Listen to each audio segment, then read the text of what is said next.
All right, so to kick this off, World War II, 1939, 1945. So if World War I ends in 1918, we're almost 20 years beyond the first round of this fight. In your notes on page 3, do not take up the entire box with these because you're going to need to write a short description of each one. And we're actually going to run through them all one at a time. So you don't need to get them all down right now. But I want you to at least take a quick look and see where we're going. Mostly I want you to look at this. Page 3 in your packet, you got the abbreviation down the left side. At the top of each box, write what the letter is. Save room for a description. But just looking at this list, which ones are already familiar from the last war? Right, these three right in the middle. Nationalism, militarism, alliances. Same causes as World War I. So there's going to be a little bit of repetition here. Some of the reasons why World War II happens are some of the same reasons why World War I happens. So again, don't panic if you don't get them all down right now. They're going to be at the top of each screen as we progress through. So we're going to start with the Treaty of Versailles, specifically looking at how it fails. What did the Treaty of Versailles do to Germany? Give me some of them. Destroys their military. What else? Okay, messes up their economy. How? Takes away their money. Takes away, I heard somebody else say their coal, which is good. What else? Okay, limits the size of their army. What else does it do to them? Right, it takes away, because it takes away their coal, it takes them back to like an agricultural society. Can't really use your factories without coal. Takes away their land. Takes away their colonies. What do you have to do to enforce all of those decisions? What do you have to do to enforce all those punishments? What do you have to do if you're England or France? Okay, you got to sign the treaty, but then how do you make sure those rules are followed? You got to enforce them. How do you enforce them? Send the cops. Like, you got to send people over to check. You have to send people over to check and make sure that this is actually being done. So here's the problem. That can't be done. Who's going to check and make sure that Germany hasn't gotten above the 10,000 mark for their military? Like, who's going to be there day in and day out, week after week, month after month, going 1, 2, 3, 4, 5, 6. Oh, gotta start at 1, 2, 3. Like, really? Who has time for that? How are you going to be checking out all of Germany, every little town and village, to make sure that they're not producing weapons again? Like, how could you possibly do that? So this treaty is not enforceable. And so just like if your parents try to ground you, they're like, you do something really bad. You're grounded for a month, no phone, no television, just stay in your room where those things are, so they got to take them away. What do your parents then have to do to make sure you actually stay grounded? Right, they got to check on you. Possibly take your phone away again. Start unplugging electronics. The really cruel parent trick, you keep your phone and you take the chargers. So then it's just like a countdown. You see the battery drain and you're like, oh, what do I do now? There's 15% left. Oh, this is bad. So Germany's left with no choice but to break this. This isn't like you getting grounded in this case.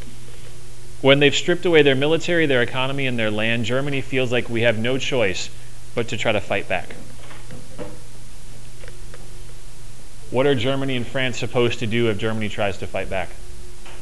Sorry, what are England and France supposed to do if Germany tries to fight back? Supposed to go to war. Does anybody in Europe want to go to war right now? No. So this is essentially going to cause a war. They're not willing to uphold the punishment, and so all you get is this building resentment. Okay, next on the list, appeasement. This is a good word. This is a good word to know. Appeasement is basically this. If we don't get in small fights, we'll never get in a big fight. Does that sound healthy? I mean, it's not totally wrong. I mean, if you look at it in the sense of if we work through the small things, we'll never have a big thing. But appeasement is we're going to even ignore the small things. So, classic example, and you've either done this or seen it. Grocery store candy aisle, and a 5-year-old, and mom or dad. How does this play out? Kid wants candy. Mom or dad's first response is, no, not this time. We'll get it later. Kid's response is, right, nuclear escalation. Right, ripping things off of shelves on the ground, you know, kicking and screaming. And mom or dad has a choice at this point. Maybe 2 choices, maybe 3. What are your options here? Okay, give them the candy, give them a good spanking, leave the child there and walk out. I don't know. That's probably not actually a good option. So, option 1, give in. Option 2, punishment of some form. Which one's easier? Give in. Right? Giving in seems easier. It de-escalates the situation. Kid stops having a tantrum. People stop looking at you and judging you as a parent. Like, really? Raise your child. But what problem does this create in the long run? Okay, the kid's not stupid. They're like, huh, that worked. So the next time I want something, what do? I throw a fit, and what should happen? I should get what I want, especially if I'm willing to scream loud enough and embarrass myself. I should be able to get whatever I want. So, because you're never dealing with the issue, you just keep giving in to avoid the fight. That's appeasement. And this is what France and England do after World War I. Germany starts to break the treaty a little bit at a time. Well, can't we have just a little bit bigger army? What's the answer to that question supposed to be? No. Can't we just have a little bit of our land back? What's the answer to that question supposed to be? No. But when the proverbial tantrum starts to take place, which in this case is the threat of conflict, if Germany's willing to fight about it, what does that mean England and France have to be willing to do? Fight back. And nobody in England and France wants to do that. So, what do you do if you're England and France? You give in. Okay, Hitler, you can have just a little bit more, but that's it. And this is the last time. I'm not doing this again. You hear me? Does that work? No. Okay.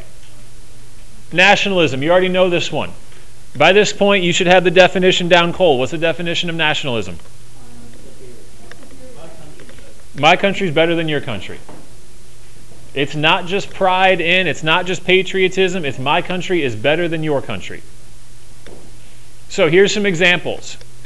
Germany, nationalism kicks in because they want to prove how great they were.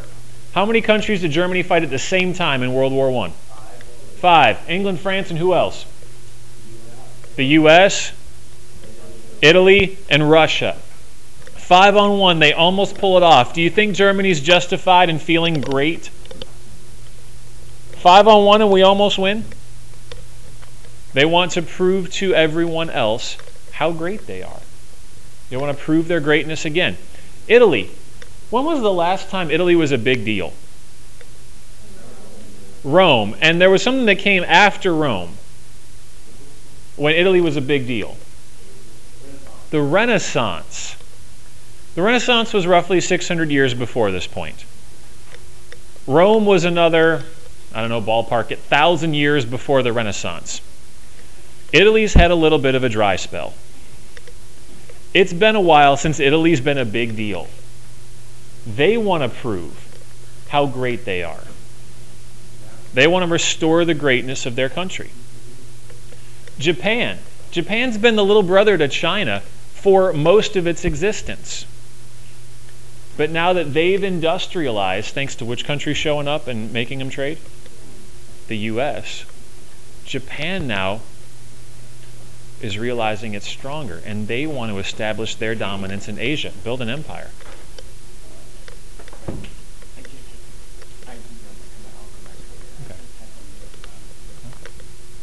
All right, so just some examples of nationalism. You should already know the definition by this point. All right, so we have the fan in fan mail done already. So what was the M? Militarism. So again, you already know what militarism is. What's militarism based on World War I? Glorification of armed strength. In other words, what? Okay, showing off the power of your army, right? Your army is the answer to every question.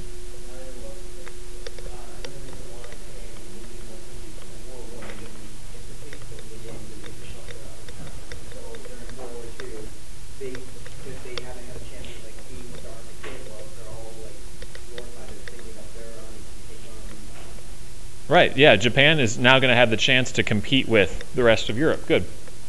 All right, so speaking of that military competition, again, Germany wants to prove that its military is not only just as good as in World War I, but it's even better. And so to do that, they're going to use just the threat of their military to annex.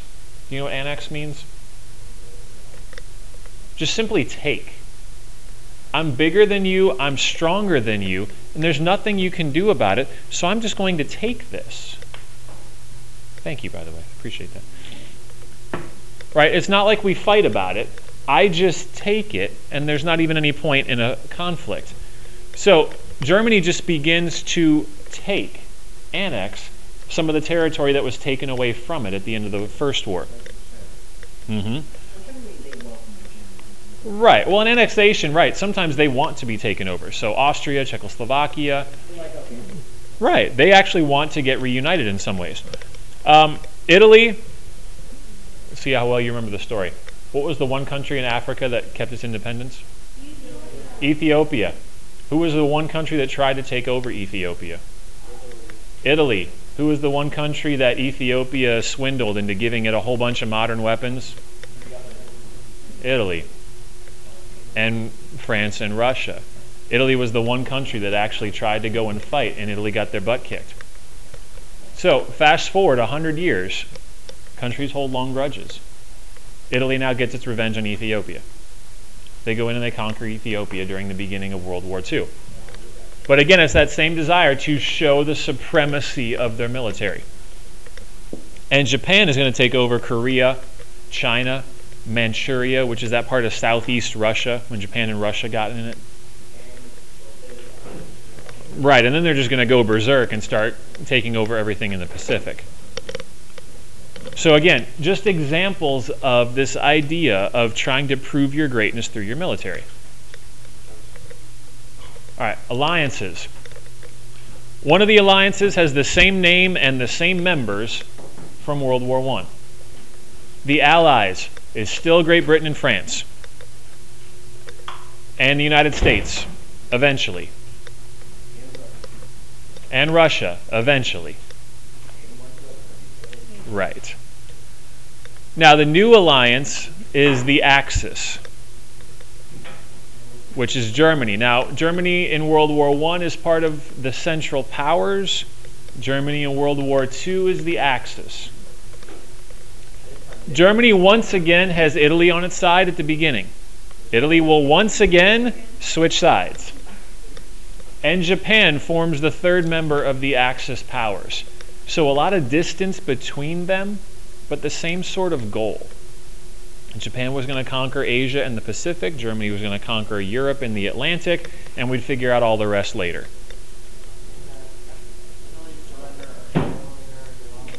Yeah. Yeah, Italy gets taken over. They overthrow their leader, whose name is Mussolini, and then the Italian people kind of help out the Allies after that. Okay, we got 2 left. How are we doing? It's rough coming back from spring break, isn't it? Like all this learning and work again. Almost. Okay, last 2. So the I is actually 2 put together. Isolationism and pacifism. And they're similar in some ways. Or at least they end up with the same result. What word do you see in isolationism? Isolate. What's isolate mean? To remove yourself, to be by yourself. So the United States wants to be isolationist after World War I. The President of the United States after World War I had an idea for an organization that was going to create world peace. Do you remember what it was called? The League of Nations.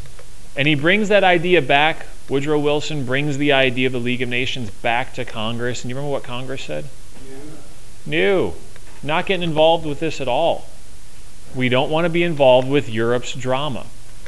We've got this nice big ocean between us. Let's keep it that way. We'll stay over here. Europe can stay over here. And we don't have to deal with their stuff. So the U.S. wants to keep itself isolated. We're going to avoid any involvement in European conflicts. England, France, Germany, they all want to fight it out again. Let them. We'll chill on our side of the ocean and we'll have a good old time. England and France are going to be more pacifist. You know what pacifism is? Right, not fighting. Right, like a pacifist or being passive. Right, if you're passive, you don't engage. You're not active. So in this case, England and France, they don't want to fight. They don't want another war. This last one wore them out. So the U.S. wants to stay away. England and France just want things to stay quiet. Isolationist and passive. Plus, remember, after World War I, it's not like things immediately got better. Everybody in Europe and the rest of the world went through what? Great Depression. So after World War I and the Great Depression, do you think most people want another war? Like, no way, man. All right, so in this last one.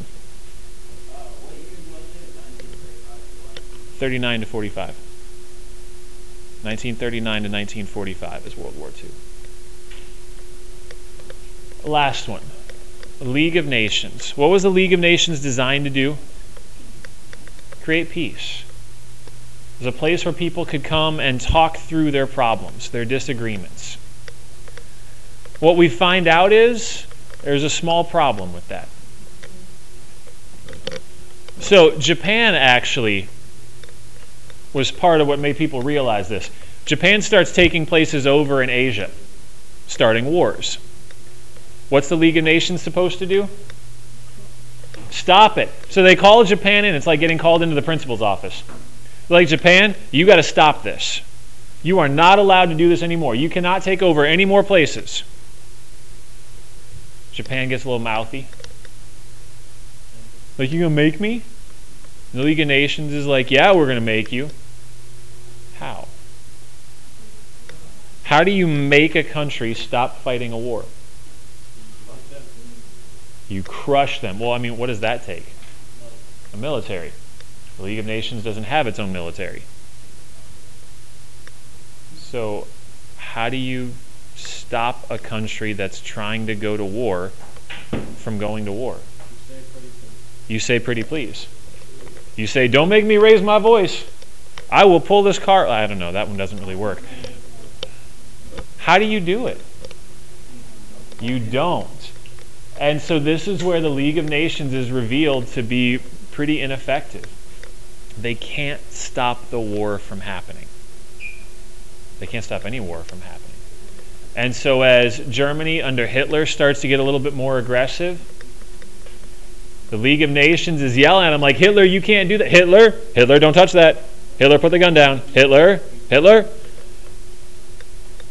They can't stop it. It requires individual countries to send their militaries out to stop the war from happening, which sounds weird. You have to go fight to stop war. And that's where Europe finds itself. So, questions about any of this? All right, so what we're going to do next is we're going to check out part of this video on the history of World War II from space. I really think you're going to like it. I know a lot of people really kind of geek out over World War II. There's a lot of cool side stories. This is going to cover a lot of them. This is 2 hours and 21 minutes altogether. We are not watching the whole thing. We're going to watch about half an hour of it. If you want to watch the rest, it's already linked to my website. It's good stuff. This would be time well spent. What we're going to do next class is we're going to take a look at the middle of the war itself.